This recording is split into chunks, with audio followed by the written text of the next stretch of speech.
Assalamualaikum warahmatullahi wabarakatuh. Alhamdulillahi rabbil alamin.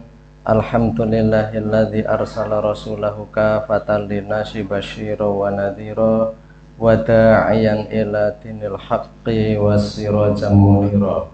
Assalatu wassalamu ala nabiyyina wa habibina wa qaidina wa uswatina wa qurrati a'yunina Muhammadin sallallahu alaihi wasallam wa ala alihi wa ashabihi wa man tabi'ahum bi ihsan ila yaumid dawam. Amma ba'du. Dumateng para bapak ibu sedaya, para hadirin semuanya, bapak ibu, insyaallah yang dimuliakan Allah. Mari kita buka dengan ta'awud dan basmalah. A'udzu billahi minasyaitonir rajim. Bismillahirrahmanirrahim.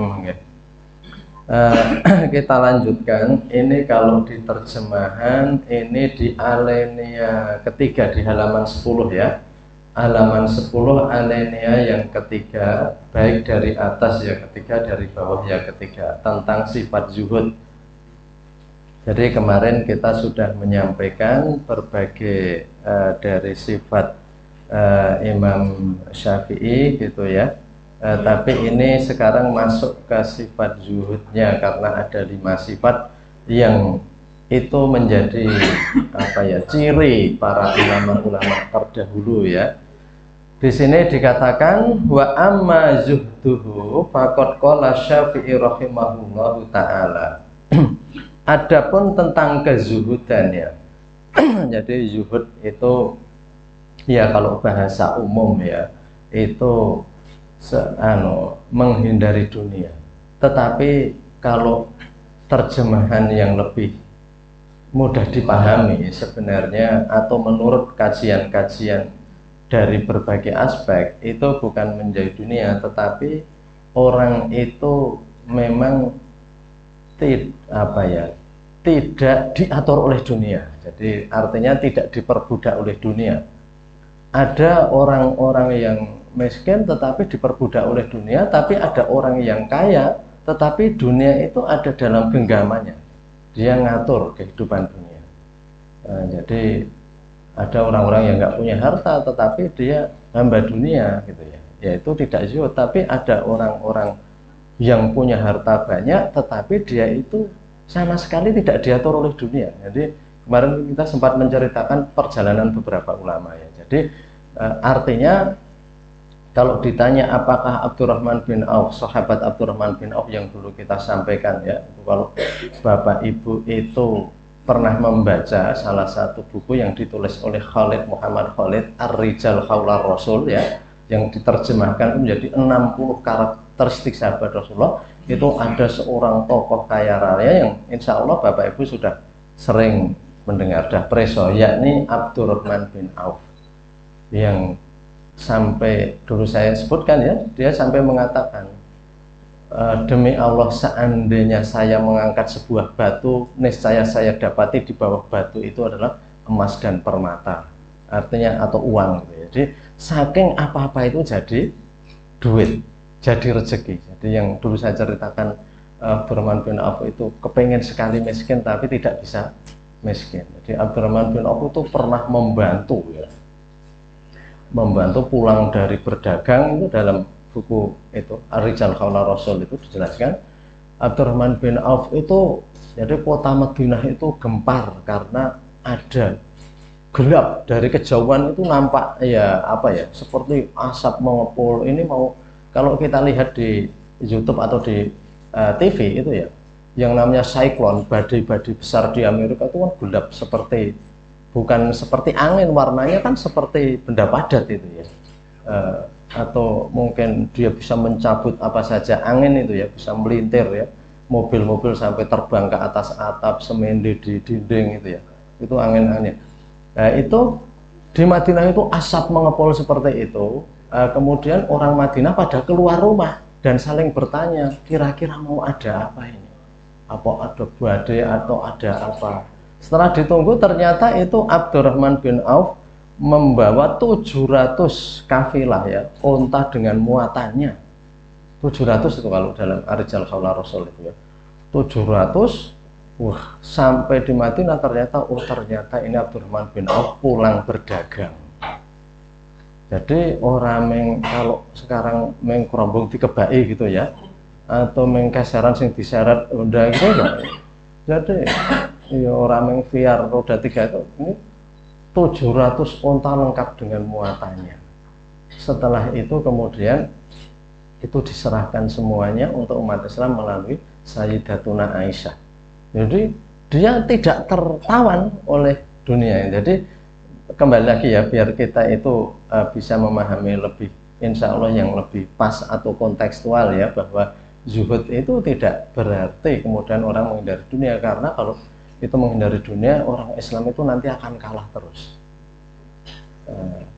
Atau dengan kata lain kita mengatakan bahwa kenapa orang Islam itu nggak maju dalam ekonomi, dalam ilmu pengetahuan, dalam kemudian kita menyalahkan mereka kan orang-orang yang hanya mikir dunia.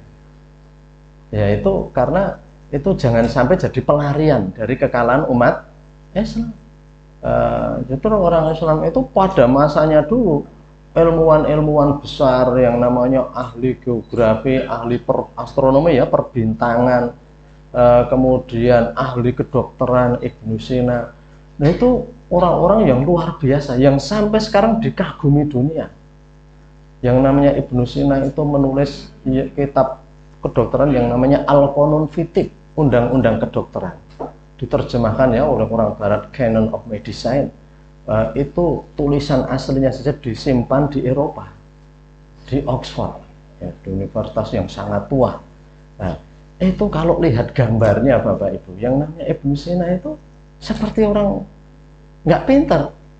Jadi dia pakai jubah, gambarnya kan selalu begitu, pakai jubah diam. Padahal kalau dibuka dia itu orang Spanyol. Kan Islam itu mendiami Spanyol itu kurang lebih 800 tahun Bapak Ibu. Jadi ketika zaman Umayyah, Islam itu berhasil masuk Eropa dan kemudian menaklukkan Spanyol. Dan di Spanyol itu Islam menguasai sekitar 800 tahun. Banyak ahli-ahli hukum, banyak apa ilmuwan-ilmuwan itu Islam di Spanyol. Jadi maka saya sering sampaikan ya, kalau Ibnu Sina itu dibuka jubahnya itu, ya dia memang mungkin keturunan bukan dari Spanyol, tapi tumbuh dan besar di Spanyol. Jadi kalau dibuka itu dia memang seperti bule. Tapi kan selalu di gambarnya dia pakai jubah, padahal dia dikukuhkan menjadi bapak dokter dunia, the fathers of doctors. Nah, itu kalau lihat gitu, jadi artinya apa? Mereka itu para ilmuwan-ilmuwan yang luar biasa. Tapi kalau orang yang nggak tahu, dia seperti orang biasa. Bukan ya kayak orang biasa jangan ngerti apa-apa gitu ya. Nah itu karena rendah diri biasanya. Nah, tapi ini orang-orang yang hebat itu seperti itu kezuhudan yang jadi zuhud tidak mesti kemudian kita itu nggak punya apa-apa dan nggak bisa apa-apa karena menjauhi dunia gitu ya. Kita lanjutkan ya. Jadi ini dalam babagan zuhud ya, jadi dalam amma zuhduhu adapun kezuhudannya, faqad qala Syafi'i, telah berkata Imam Syafi'i rahimahullah taala, man qala innahu jama'a baina hubbud dunya wa hubbu khaliqiha fi qalbihi, dalam kurung ya, faqad kadzaba. Ini jadi perkataan-perkataannya itu ya memang mentes ya, namanya juga orang yang berilmu, ilmunya mengendap. Jadi apa yang dikatakan itu intinya itu jelas ya. Kemarin kan kita sampaikan, Imam Syafi'i terkadang kalau ditanya diam karena masih mikir baiknya saya jawab atau tidak. Jadi orang mau bicara saja dipikir dulu, tidak terlanjur bicara nanti baru waduh kok saya tadi bilang begitu. Kalau kita kebanyakan kan begitu itu ya, mbok mau aku ra mau ngono kowe ya, mbok mau itu banyak. Apalagi yang dosa ngetik di medsos itu, yang kemudian menjadikan masalah bagi dirinya, itu kemudian mbok mau atau mbok wingi rasa atau seandainya gitu ya. Jadi padahal seandainya itu sudah nggak baik menurut hadis ya. Taftaha babas syaitan, itu akan membuka pintu syaitan kalau kita senang berandai-andai tentang kemarin. Seandainya saya kemarin nggak kesini, seandainya kemarin saya begini, lama-lama seandainya saya nggak menikah dengan kamu, seandainya, wah itu bahaya diterus-teruskan gitu ya, maka itu akan membuka pintu setan. Seandainya saya dulu diizinkan merantau, seandainya saya dulu tidak diizinkan merantau, jadi bisa menyalahkan yang lain-lain juga. Itu adalah perjalanan ya sudah gitu ya, kita berpikir yang ke depan saja, yang masa lalu. Nah ini Imam Syafi'i menyampaikan innahu jama'a man qala, barang siapa berkata innahu jama'a baina hubbud dunya wa hubbu khaliqiha fi qalbi faqad kadzaba. Barang siapa, kalau ada orang yang bilang, mengucapkan innahu jama'a, bahwa dia itu telah mengumpulkan, menyatukan. Apa yang disatukan? Baina hubbud dunya, antara cinta dunia, wa hubbu khaliqiha, dan cinta kepada khaliknya, cinta kepada Allah, fi qalbihi, dalam hatinya, faqad kadzaba, maka orang itu telah bohong gitu ya. Jadi Imam Syafi'i itu mengatakan, kalau ada orang bilang kok cinta dunia sekaligus cinta Allah, itu bohong mesti. Cintanya itu nggak bisa dicampur. Kalau cinta kepada Allah, mesti dunia itu menjadi subordinat, menjadi tengandapipun, di bawahnya. Nah, nggak bisa cinta yang sama itu untuk dua-duanya. Jadi Imam Syafi'i mengatakan, kalau ada orang bilang cinta dunia sekaligus cinta Allah, nggak bisa itu. Suruh milih dunia dulu atau Allah dulu. Kalau Allah dulu, maka dunia itu tadi ada di genggaman kita. Artinya terserah kita gitu ya dunia. Karena ya ini apa ya? Karena memang ini hati kita semuanya. Kita sendiri juga bisa menyadari ya, bahwa hati itu seperti apa? Kecintaan kita pada sesuatu itu akan menempati ruang dalam hati kita. Kalau ruang dalam hati kita ditempati cinta kepada Allah gitu ya, cinta kepada Allah, agamanya, ajarannya, maka cinta kepada yang lain itu mestinya menggeser. Paling tidak ada di sudut ruangan hati kita. Artinya kecintaan kepada dunia itu ada di bawah cinta kepada Allah gitu ya. Jadi tetapi kalau orang itu memang cinta kepada dunia, maka cinta kepada Allah itu mungkin ada di pojokan hati kita. Jadi ya ini yang disampaikan Imam Syafi'i. Apa memang begitu ya? Karena kalau kita lihat ini ada ayatnya dalam Al-Quran. Jadi kita membahas sifat Imam Syafi'i ini juga sebagian kita itu belajar bahwa ajaran Al-Quran itu ternyata bisa diterapkan gitu ya. Kalau orang sekarang mengatakan ayo mokal nek arep kaya Al-Quran gitu ya. Ya enggak, Imam Syafi'i manusia biasa kok. Ya kita memang tidak bisa sehebat para ulama dahulu, tetapi kita itu mencoba ke arah sana. Jadi itu kan seperti kisah dalam mana Riyadhus Shalihin, orang itu belum tentu dalam kondisi baik, tetapi dia itu sudah OTW, on the way ya, perjalanan menuju kebaikan. Itu penting, karena diceritakan di Riyadhus Shalihin itu orang yang membunuh sampai 99, kemudian datang kepada seorang pendeta, seorang ustadz, seorang kiai kalau zaman sekarang, dan dikatakan kamu nggak ada kesempatan bertobat, kan dia dibunuh lagi jadi 100. Kemudian datang ke ustadz yang lain, kiai yang lain, rabi yang lain, pendeta yang lain. Jadi kita wangsul ya, kalau saya menyebutkan pendeta kok disamakan ustadz, karena zaman dulu memang kiai itu namanya juga pendeta, rabi. Sekarang rabi untuk menyebut para imamnya Yahudi, para rabi. Para rabi. Ini mau bahasa besar robbaniyina. Jadi arbaban, para rabi-rabi ya. Jadi itu memang rabi. Jadi itu sama, karena zaman dulu namanya begitu. Itu Masjidil Aqsa itu zaman dulu disebut Kuil Sulaiman. Kuil Sulaiman. Loh kok kuil, Pak? Ya, itu sebutan aslinya The Temple of Solomon kalau dalam literatur itu. Itu altar Sulaiman, tempat penyembahan. Jadi seperti dulu kuil gitu ya. Jadi artinya itu nama saja, tempat beribadah.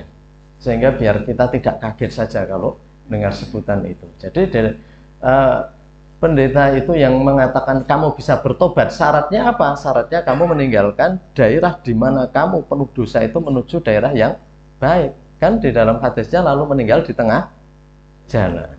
Dan ketika diukur jaraknya oleh malaikat surga, ternyata sudah lebih dekat ke kampung yang baik. Jadi OTW kepada kebaikan itu sudah sebuah langkah.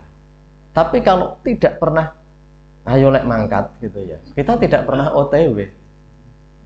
Kita tidak pernah OTW, makanya zuhud gimana ya? Ya kita OTW sajalah, walaupun pelan-pelan jalannya gitu ya, tapi menuju ke sana. Sekali lagi ya, jadi jangan bayangkan zuhud itu lalu tidak punya apa-apa. Kekayaan Abdurrahman bin Auf bandingkan kita itu, kita nggak ada apa-apanya. Pulang berdagang sekali aja 700 ekor unta lengkap dengan muatannya. Ya, ini bisa kita bayangkan berapa banyaknya. Dan bukan hanya itu. Dulu sudah saya ceritakan toh, waktu Abdurrahman bin Auf itu waktu Abdurrahman bin Auf membeli kurma busuk itu sudah pernah saya ceritakan. Nah, ini maka kembali ke tadi bahwa orang itu dalam hati kita itu sulit, itu dicampur ya antara cinta kepada Allah dan dunia, karena itu dua hal yang berbeda. Seperti orang yang mau baik dan buruk sekaligus itu nggak mungkin. Jadi misalnya saja orang itu ingin ya antara merah atau hitam dan putih, kan nggak bisa ya. Itu mesti milih salah satu. Ini dalam Al-Quran ada, coba dibaca itu surat Al-Ahzab ayat 4 ya. Dalam surat Al-Ahzab ayat 4. Jadi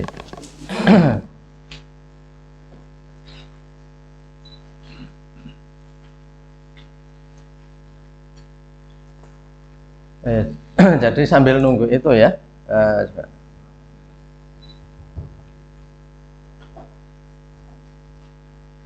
A'udzu billahi minasyaitonir rajim.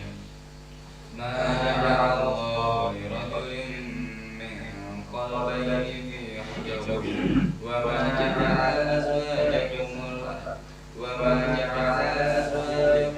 allati tudhiruna minhunna ummahatikum wa ma ja'ala adiyaakum abnaakum dzalikum qawlukum bi afwahikum wallahu yaqulul haqqa wa la yahdis sabil.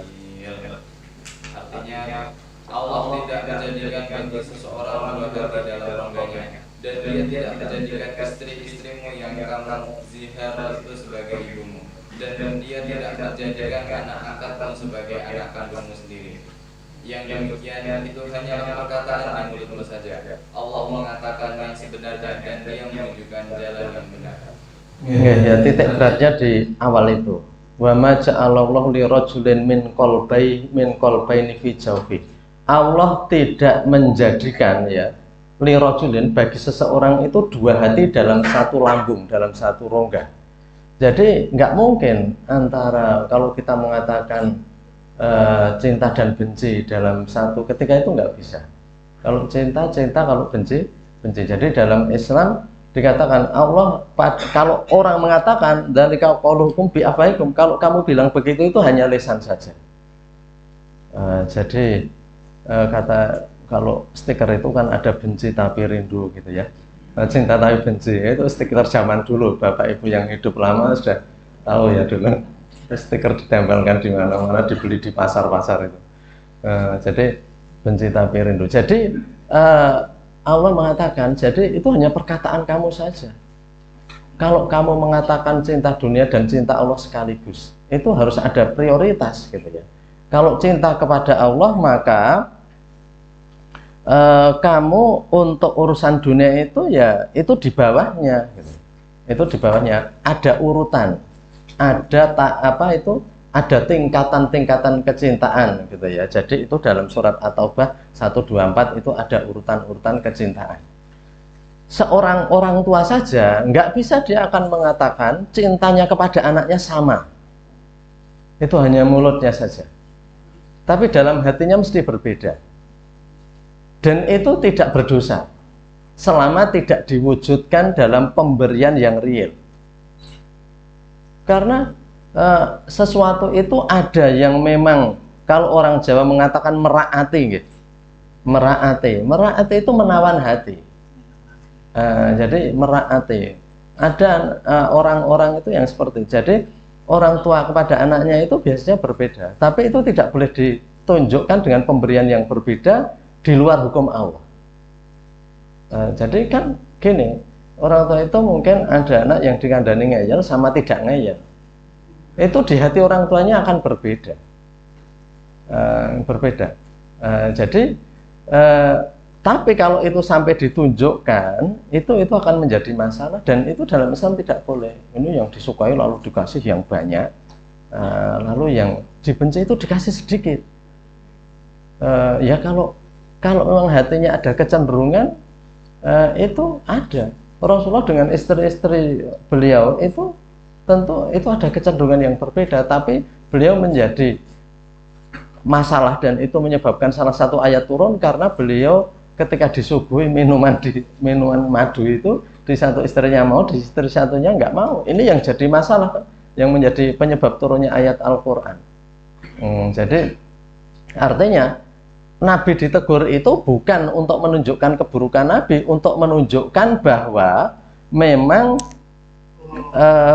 memang suatu kesalahan itu hal biasa dan bahwa Islam itu juga memahami adanya kesalahan itu karena Islam itu kan memang ditujukan untuk manusia sehingga ya harus manusiawi tadi. Kalau memang itu salah atau itu kecenderungan manusiawi, Islam itu tidak melarang. Jadi memang wajar, tetapi kalau kemudian diwujudkan dalam pemberian yang berbeda itu nggak bisa.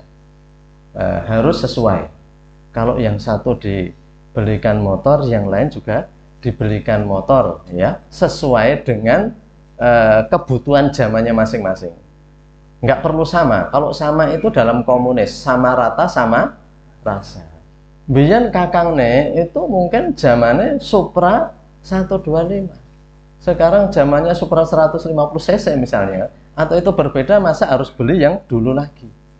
Ora, kudu padha kakangmu. Oh, pabrike ra gawe. Pesen kayak gitu ya.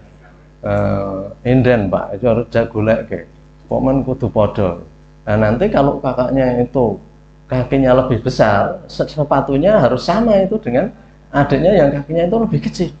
Itu sama rata sama rasa. Komunis itu nggak sampai 100 tahun komunis itu sudah ambruk di negaranya. Nggak sampai 100 tahun. Komunis itu yang merintiskan Karl Marx ya, dan Friedrich Engels. Itu tokoh komunis. Menulis karya yang namanya kitab sucinya itu The Communist Manifest. Manifesto komunis itu kitab sucinya orang komunis kan itu. Karl Marx sama Engels itu. Orang nanti 100 tahun dia sudah ambruk di negaranya sendiri. Dan Bapak Ibu kalau lihat di YouTube, di TV itu betapa Islam di mana Moskow itu sekarang tumbuh pesat. Dari yang dulunya komunis, sekarang mereka berbondong-bondong masuk Islam. Malah mungkin pernah di-share itu di grup itu seorang pendeta di Rusia, di Moskow yang mengatakan the future Islam is the future of Rusia. Masa depan Rusia itu adalah Islam. Sampai bilang begitu karena lihat hari raya itu yang sholat itu luar biasa banyaknya ya. Jadi itu kembali ke tadi. Jadi bahwa komunis itu sudah mati, nggak ada 100 tahun. Ya, memang masih ada lah sekarang di Amerika Latin yang ikut itu, tetapi benturannya kepada naluri manusia itu sangat tinggi. Masa orang sama rata sama rasa, masa orang kaya nggak boleh ya hidup harus semua sama, padahal di dunia ini ada orang malas, ada orang rajin, ada orang yang dikaruniai terampil, ada yang kurang terampil dan nggak mau berikhtiar. Ya tentu itu berbeda. Kalau di komunis nggak boleh, itu harus sama. Yaitu tembok Berlin sudah dihancurkan itu sejak puluhan tahun yang lalu, yang memisahkan antara Jerman Timur yang komunis sama Jerman Barat ya, yang kapitalis. Jadi itu contohnya. Jadi nggak mungkin sama rata sama rasa. Maka kalau orang itu misalnya orang tua tadi saya katakan itu ada yang meraati secara emosional itu memang menyenangkan, mau orang tua akan berbeda, tapi orang tua nggak boleh memberi yang berbeda. Kowe sik tak senengi le madang rong piring lawe loro kae siji wae. Wong sengit bocah rasa ngengei wae. Gaweane dolan gitu ya. Nggak boleh seperti itu. Pemberian harus sama. Dalam hati itu nggak bisa, kalau hati itu nggak bisa. Jadi itu bisa, tapi jangan, sehingga itu tidak boleh. Kalau dinampak wujudkan pemberian kan itu menjadi nampak, dan anak yang tidak disukai itu akan menjadi sakit hati. Tapi bahwa kecenderungan itu ada, yaitu suatu hal yang manusiawi ya. Jadi itu seperti itu. Maka Islam itu juga sudah mengatur hukum waris sedemikian ketat. Hukum waris Islam itu paling rumit di dunia. Karena di situ kalau ada saudara ini nggak dapat, kalau ini nggak ada ini dapat, kalau ini punya anak istri dapat sekian, suami sekian, kalau ada anak bapak nggak dapat, kalau nggak punya anak bapaknya dapat, kalau anak nggak ada bapak nggak ada, mbahnya masih hidup mbahnya dapat. Jadi mbah itu iso untuk warisan saka putune. Jadi itu dalam Islam seperti itu, karena itu juga sejalan dengan tanggung jawabnya. Kalau anak ayahnya sudah mati dipelihara mbahnya gitu ya, dan itu nggak punya anak, maka kalau ada apa-apa kan mbahnya yang bertanggung jawab. Jadi dalam Islam itu sudah diatur seperti itu. Jadi dan ini tidak mungkin dibuat oleh manusia. Kalau manusia ketika itu tidak berpikir sampai seperti itu keadilan hukum waris, hukum yang semakin hari semakin langka. Karena umat Islam jarang mempraktekkan sehingga itu semakin langka. Ya kembali ke tadi ya. Jadi Allah tidak menjadikan bagi seseorang itu di dalam rongganya itu ada dua hati.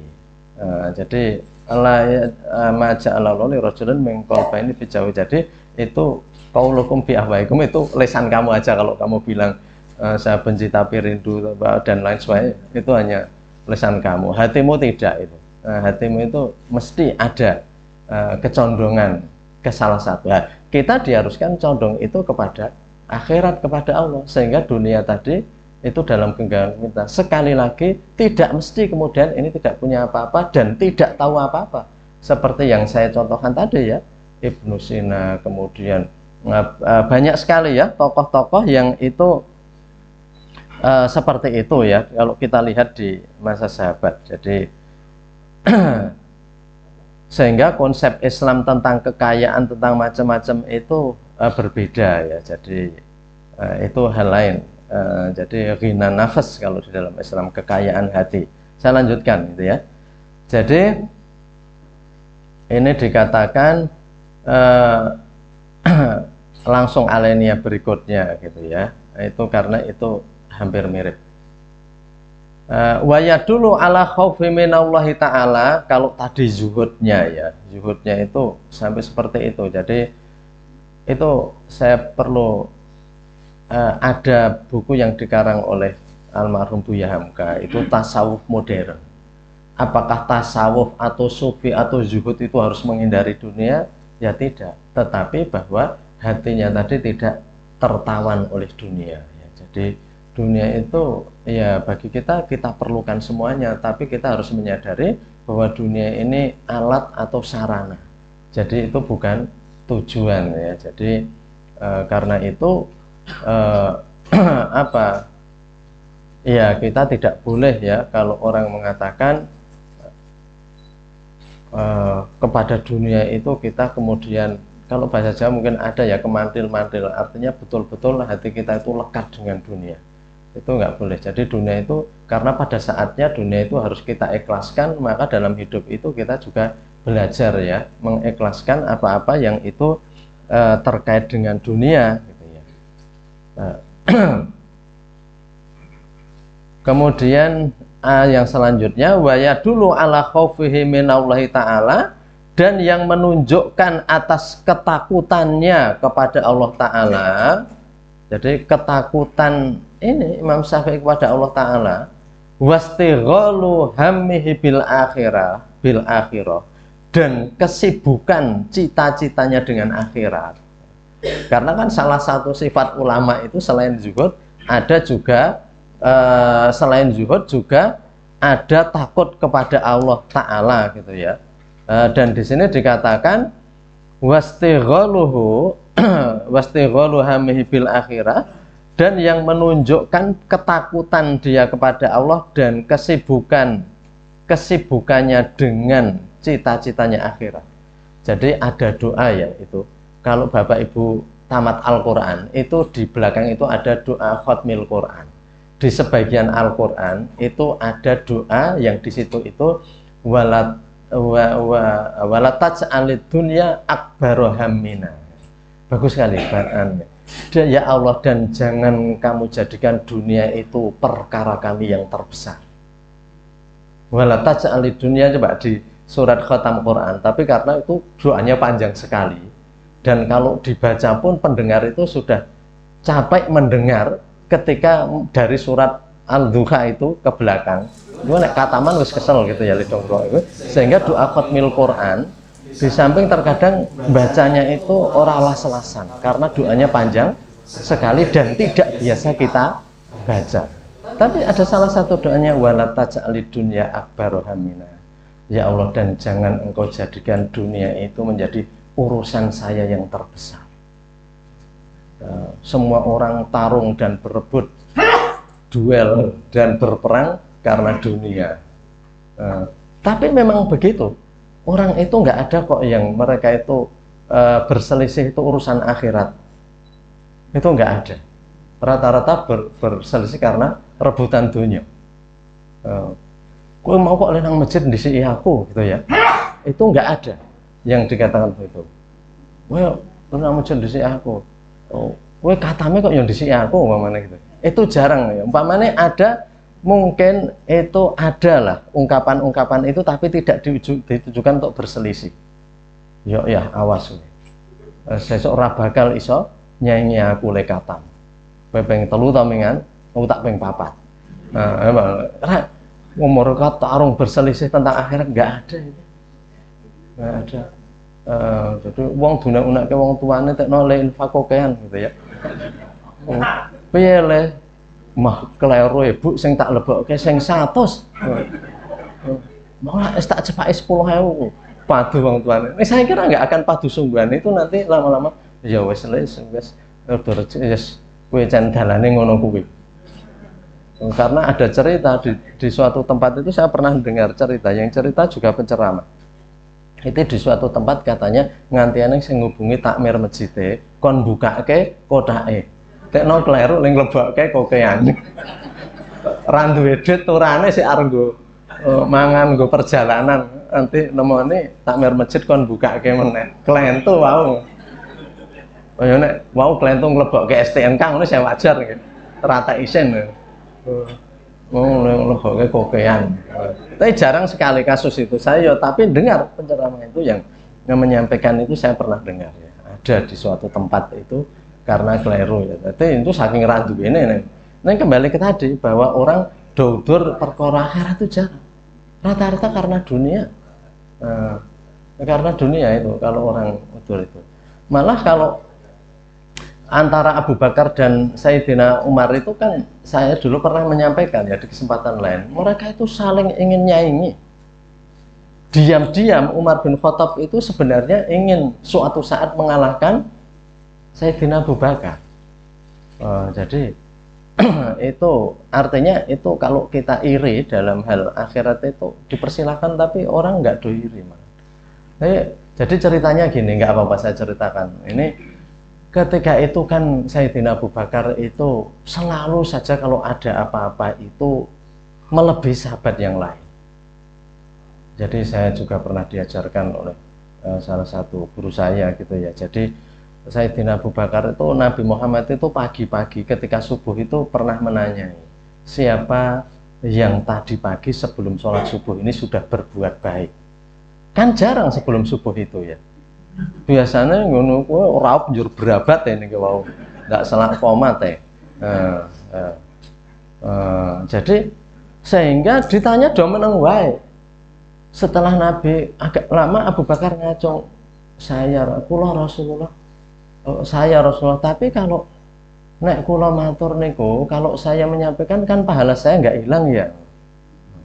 Jadi itu saja, karena ditanya Nabi baru jawab, itu pun masih nganggo syarat. Nek kula nceritake lak mboten ilang to ganjarane.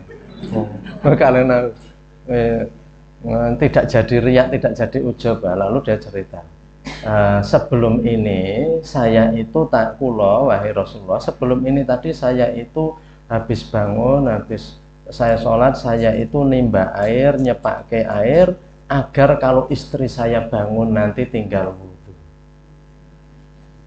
Wah, luar biasa. Jadi niku nimbake nggo istrinya, mboten istrinya sik kok nyepak-nyepake. Wah, bune cepake banyu, cepake apa? Terkadang digugah karo bojone nesu-nesu. Jadi cepake banyu, cepake apa? Enggak. Loh, tanggung jawab rumah tangga kan suami. Ar-rijalu qawwamuna 'alan nisa. Jadi tanggung jawab itu suami. Katanya kalau mau menikah itu udah nulis di status, semoga jadi imam saya yang terbaik. Iki nafisnya melun guyu. Nafisnya mudeng. Jadi kan gitu di status. Ini adalah calon imam saya, atau saya sudah mendapatkan imam dalam hidup saya. Jadi yang tanggung jawab rumah tangga itu suami. Ar-rijalu qawwamuna 'alan nisa. Maka Abu Bakar itu sudah menyiapkan air. Padahal zaman dulu ya, itu bapaklah yang sangat dihormati. Kalau ada minuman manis diamankan. Iki nggo bapak mulai. Nek cah saiki kan sudah diombe anake. Jadi bapak-bapak zaman dulu itu sangat dominan sekali. Padahal kita itu ar-rijalu qawwamuna 'alan nisa. Sehingga Abu Bakar itu sudah menyiapkan nimba air gitu ya. Kemudian untuk biar kalau istrinya bangun itu langsung. Nah, setelah itu Nabi nanya lagi, ada lagi perbuatan baik yang dilakukan sebelum subuh? Ya meneng wae kabeh, enggak ada. Mungkin ya dateng kelas niki wau mon wis susu ya Nabi mboten sempat. Abu Bakar ngacung lagi. Nah, tapi mengatakan nek kula matur niku lak ganjarane mboten ical to. Ini mau bilang yang kedua ya. Lalu ya ora ilang gampangane ngono. Jadi kemudian beliau itu menyampaikan, saya itu tadi malam itu kan ada sisa-sisa roti, sisa makanan. Tadi saya sampaikan ke tetangga saya yang sekiranya itu masih memerlukan. Ya sisa jangan dianggap ini rontokan jurtingan oleh para sahabat itu. Yang namanya sisa itu orang kaya wae dhewe disisane gitu enggak. Jadi ya para sahabat itu sudah mempertimbangkan. Jadi ini sudah saya berikan tetangganya. Para sahabat itu kan kaget. Kok isa-isane ya Abu Bakar itu sebelum subuh saja sudah berbuat baik. Ini kan perbuatan-perbuatan rahasia yang orang lain nggak pada tahu. Dan kalau nggak ditanya, Abu Bakar pun nggak akan cerita bahwa dia itu suami idaman gitu ya. Itu nggak akan cerita bojone garek tangi langsung wudu gitu ya. Nggak akan diceritakan ya. Jadi bukan hanya itu. Dalam kesempatan lain, kalau ditanya ada yang menjenguk orang sakit ini, lainnya itu belum Abu Bakar sudah. Jadi kebaikannya itu terlalu banyak. Sehingga kalau di absen itu para sahabat lain itu cemburu. Kok ini perbuatan baiknya koyo rantai entek. Dan selalu saja paling awal ya, selalu saja itu paling dulu ya, sehingga karena seperti itu dalam hati Umar bin Khattab itu akan menyaingi. Wah, suatu saat saya harus bisa mendahului Sayyidina Abu Bakar. Wah, suatu saat turun perintah untuk berinfak. Perintah berinfak. Itu ada dalam Syiarus Salafus Shalih itu ya, sirah Nabi. Jadi ketika turun berinfak itu Umar habis untuk bebaden, dia habis untuk laba ya, perdagangannya itu habis untuk badi, sehingga ini kesempatan saya untuk mendahului Abu Bakar. Wah, langsung dia bawa apa yang didapat dari berdagang itu dan disampaikan kepada Rasulullah, ini infak saya untuk perjuangan Islam. Gimana keluargamu? Nabi menjawab. Jadi Nabi itu kan sangat mempertimbangkan hal begitu. Jangan sampai keluarganya itu kemudian dikafirke ya, diabaikan. Gimana keluargamu? Keluarga saya masih ada separuhnya. Jadi separuh dari yang saya bawa sama ya. Untuk keluarga saya sama seperti ini. Jadi yang diberikan itu sejumlah itu, yang untuk keluarganya sama jumlahnya. Nah, jadi Umar bin Khattab sudah senang sekali. Kemudian datang Sayyidina Abu Bakar ya. Abu Bakar, jumlah yang diberikan kepada Nabi lebih sedikit. Tetapi ketika ditanya, wahai Abu Bakar, gimana untuk keluargamu? Abu Bakar menjawab gini, keluarga saya cukup memiliki Allah dan Rasulnya. Berarti nggak disisakan untuk keluarganya. Keluarga saya itu cukup punya Allah dan Rasulnya. Pasrahke Gusti Allah wae keluargamu. Ini karena imannya sudah sampai di situ loh ya. Kalau imannya belum sampai, tidak boleh seperti Nabi tadi mengatakan. Kan ada sahabat yang ditolak sepertiga saja, jangan seluruhnya. Itu karena Nabi ini tuh preso. Keluarganya tekan orang pikirannya, engkau bisa nyalah-nyalahke suaminya, sehingga untuk keluargamu gimana? Abu Bakar jawabnya, keluarga saya cukup memiliki Allah dan Rasulnya. Berarti semua diberikan kepada Nabi untuk perjuangan, bukan untuk Nabi pribadi, itu untuk perjuangan Islam. Wah, seperti itu. Umar bin Khattab itu lalu bergumam gini, kurang lebih ya dalam bahasa Arab, inilan usabiku Abu Bakrin abadan. Saya nggak akan pernah bisa nyanyi Abu Bakar selamanya. Karena ini sudah saya pandang ini saat yang tepat. Kalau pembalap ini sudah mencuri di tikungan. Begitu nikung set dia iso mepet langsung masuk gitu. Ini sudah mencuri di tikungan. Kok ternyata Abu Bakar diam-diam memberikan itu seluruhnya. Sehingga Umar bin Khattab itu inilan usabiku Abu Bakrin abadan. Saya nggak akan bisa nyanyi Abu Bakar selamanya. Yaitu persaingan kebaikan para sahabat itu begitu. Bagi kita itu seperti negeri dongeng. Seperti negeri dongeng bagi kita. Tapi itu bukan dongeng, itu kenyataan hidup. Itulah yang disebut oleh Sayyid Qutb bahwa generasi zaman dulu itu jailul anik, generasi unik yang tidak pernah ada padanannya sepanjang sejarah. Orang generasi kok bisa sebagus itu, sehingga sampai dipuji oleh Allah, radhiyallahu anhu wa radu an. Allah meridhoi mereka dan mereka pun ridho, mendapat mereka itu ridho juga kepada Allah. Jadi mereka dicintai Allah dan mereka mencintai Allah juga. Jadi itu yang tadi saya katakan ya. Jadi orang rata-rata ribut itu adalah urusan dunia. Tukang parkir gelut karena masalah kayak lahanku gitu ya. Jadi tukang ojek, tukang parkir ya cilik-cilik itu gede-gede ini rebutan lahan tambang ya. Amerika dan negara-negara lain rebutan jajan tambang-tambang minyak di dunia. Jadi cilik-cilik gede-gede ini rata-rata perkara dunia. Perkara dunia. Jadi kalau orang kemudian sampai padu perkara akhirat, yaitu orang yang luar biasa. Orang sampai do iri, sampai panas-panasan dalam tanda kutip ya, panas-panasan urusan akhirat seperti Abu Bakar dan Umar, itu nggak pernah terjadi di dalam kehidupan kita itu. Tapi itu semuanya bagi kita merupakan ibarat ya, itu pelajaran-pelajaran penting ya. Jadi Ini tentang ketakutannya kepada Allah. Ketakutannya kepada Allah dikatakan Marwiya anhu annahu sami'a Sufyan bin Uyainah yarwi haditsan minar raqaiki fa ghasyya ala Syafi'i faqila lahu qad mata. Ini ketika maruwiya anhu annahu sami'a, apa yang diriwayatkan. Jadi Imam Syafi'i itu mendengar salah satu riwayat hadis ya dari Sufyan bin Uyainah. Ini ulama-ulama zaman dulu juga, ini ulama-ulama besar, Sufyan bin Uyainah, walaupun kita jarang mendengar ya. Yarwi hadisan, meriwayatkan sebuah hadis minar raqaiki, tentang raqaik itu yang tipis-tipis, artinya tentang perhitungan yang detail hisab hari kiamat. Jadi ketika mendengarkan sebuah hadis yang menjelaskan tentang detailnya perhitungan hari kiamat, fa ghasyya ala Syafi'i, maka Imam Syafi'i itu pingsan.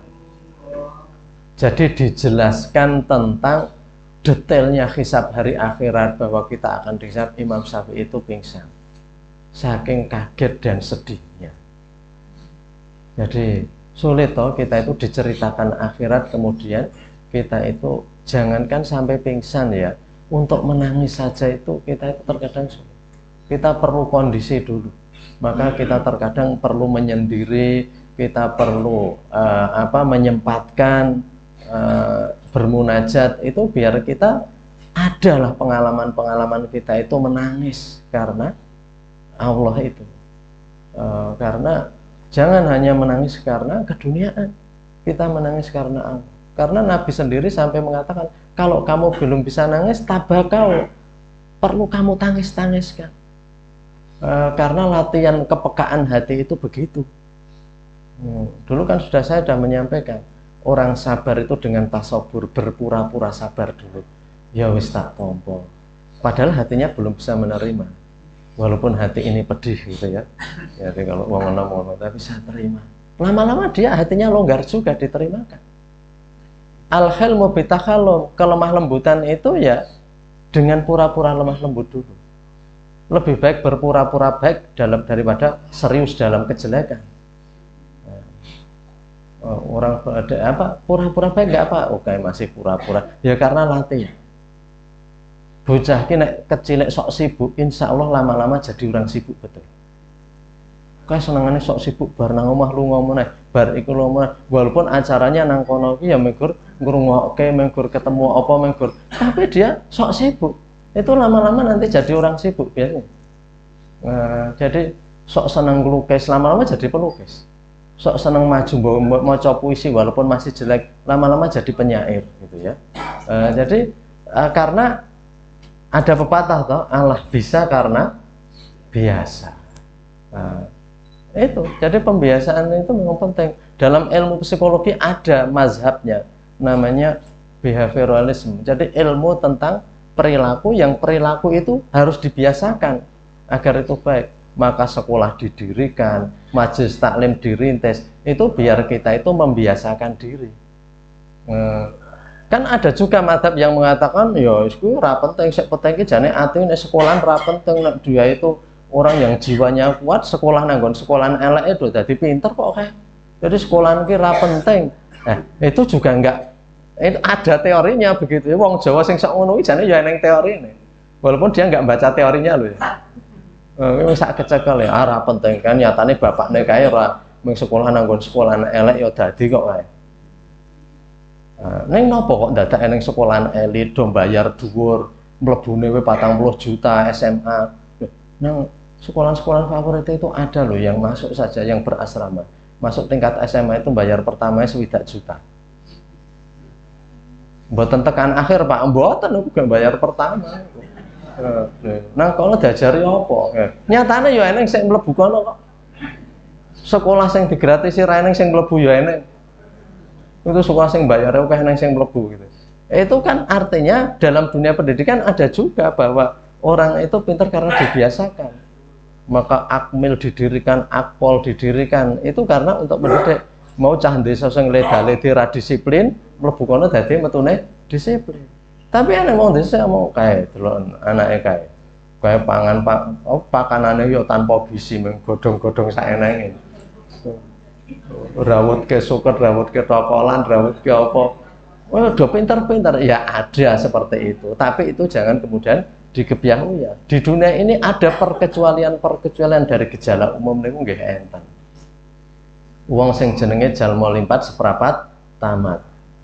Profesor Hamka itu tidak pernah sekolah, tapi dia dianugerahi gelar doktor pertama kali dalam sejarah Universitas Al-Azhar. Jadi lama sekali prosesnya karena belum pernah ada sebelum Profesor Hamka. Profesor Hamka nggak sekolah, tapi dia mendapat gelar honoris causa doktor dari Al-Azhar. Karena apa? Karena sangat memukau keilmuannya. Profesor Hamka ngarang tentang sejarah Islam ya, sejarah Islam di Nusantara luar biasa. Di Malaysia buku itu sangat dikagumi. Ya sekolah Prof Hamka. Ora awake dhewe anak era sakon sekolah wae. Nyatane Pak Hamka kan biar ra sekolah ya iso ngono kuwi. Yo anake dhewe iki ya mungkin ya kelas iki kelas mungkin ya kayu-kayu mblebes. Dadi nek dudan-udanke ya njur meropok tenan ya ora dadi ora kena nggo apa-apa. Nang Profesor Hamka iki kayu terembesi. Kayu terembesi itu dipendem saja dia tetap awet. Di Kalimantan itu kan untuk landasan jalan tol, jalan apa? Jalan aspal kan dikasih Pak tiang panjang dilandasi pondasinya dengan kayu terbesi. Jarine saya suwe dipendem saya awet. Ya. Semakin lama ditempa anak itu semakin kuat. Tapi ada anak diuji sedikit itu meleot. Maka orang tua juga harus jangan menyamakan ya. Orang tua tidak boleh menyamakan dan guru tidak boleh menyamakan. Wingi iki tak ulang ki mengene do pinter-pinter kok saiki wis tak ajari yang ini kok tetap bijine do elek. Ya ini namanya gaur kehidupan. Ada kalanya untuk murid apik sekolahnya terangkat. Ada kalanya untuk murid cah bodoh tergelutan. Sekolahnya tercoreng. Sekolahnya tercoreng. Wah jan cah saiki dan nyobain tenan cah bodoh saya gelutan. Do telatan bayar nih. Orang yang mumet le didik, mumet le. Iya carane tuku kapur jamane. Lengenai tukang bensin gure mumet gitu ya. Bocah ada generasi-generasi itu dalam angkatan yang seperti itu. Seandainya murid itu kabeh apik nah do matur nuwun. Makanya banyak guru do mengeluh setelah zonasi karena ra iso do milih-milih. Monggo saya awon dipun tampi gitu ya. Wes, guru-guru sekolah favorit dah wes mumet gitu ya. Wingi mulang penak banget saiki. Wingi mulang cah pinter ya. Cah pinter itu ra diwulang wis do sinau dhewe. Cen eneng sing hobine sinau. Nek ra kon sinau wis pinter dhewe. Jadi saiki kon dadi guru tenanan ya. Jadi suruh menjadi pengukir dan pemahat. Oke, Bapak Ibu, ini mungkin nggak ada kesempatan bertanya kali ini karena ini sangat tadi saya ini untuk penggalan yang kedua tentang yang Imam Syafi'i pingsan ini sudah hampir akhir, tapi kalau nggak saya teruskan nanti nggak bergeser-geser alenianya. Gitu. Bapak Ibu dan para hadirin semuanya, demikian yang bisa kita bahas pada pagi hari ini semoga menjadi tadhkirah peringatan bagi kami sendiri juga kita semuanya. Amin ya rabbal alamin, amin Allahumma amin. Nastaghfirullah li wa lakum wa wallahu alam bisawab. Mari kita akhiri dengan doa penutup majelis. Subhanaka Allahumma wa bihamdika asyhadu an la ilaha illa anta astaghfiruka wa atubu ilaik. Assalamualaikum warahmatullahi wabarakatuh.